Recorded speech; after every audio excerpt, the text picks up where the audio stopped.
ആധുനിക കവികളിൽ ഒരാളായ അനിൽ പനച്ചൂരാന്റെ അനാഥൻ എന്ന കവിതയാണ് ഞാൻ ഇവിടെ ഉദ്ധരിക്കുന്നത്. ഇടവമാസത്തിലും മഴ പെയ്തരാവതിൽ കുളിരിന്നു കൂട്ടായി ഞാൻ നടന്നു. ഇരവിന്റെ നൊമ്പരം പോലൊരു കുഞ്ഞിന്റെ തേങ്ങലൻ കാതിൽ പതിഞ്ഞു. ഇടവമാസത്തിലും മഴ പെയ്തരാവതിൽ കുളിരിന്നു കൂട്ടായി ഞാൻ നടന്നു. ഇരവിന്റെ നൊമ്പരം പോലൊരു കുഞ്ഞിന്റെ തേങ്ങലൻ കാതിൽ പതിഞ്ഞു. തെരുവിന്റെ കോണില പീടികത്തിണ്ണയിൽ ഒരു കൊച്ചു കുഞ്ഞ് കരച്ചിൽ.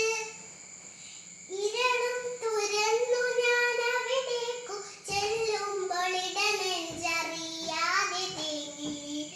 നഗരത്തിലൊക്കെ അലയുന്ന പ്രാന്തിയെ പീടികത്തിണ്ണയിൽ കണ്ടു.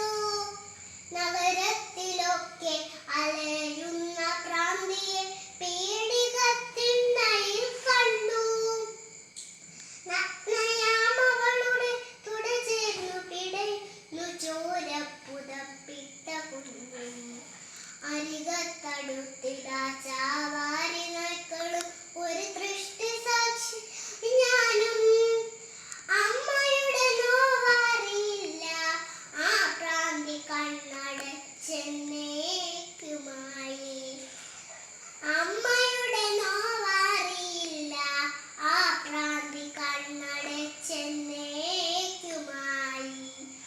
ആലംബമില്ലാതെ കരയുന്ന കുഞ്ഞിനു പാലില്ല, പാൽനിലാവില്ല. ആലംബമില്ലാതെ കരയുന്ന കുഞ്ഞിനു പാലില്ല, പാൽനിലാവില്ല. ഈ തെരുവിനൊരനാഥനെ തന്നിട്ട് പോയവൾ തെരുവാക്കു പറയുന്ന പ്രാന്തി. ഈ തെരുവിനൊരനാഥനെ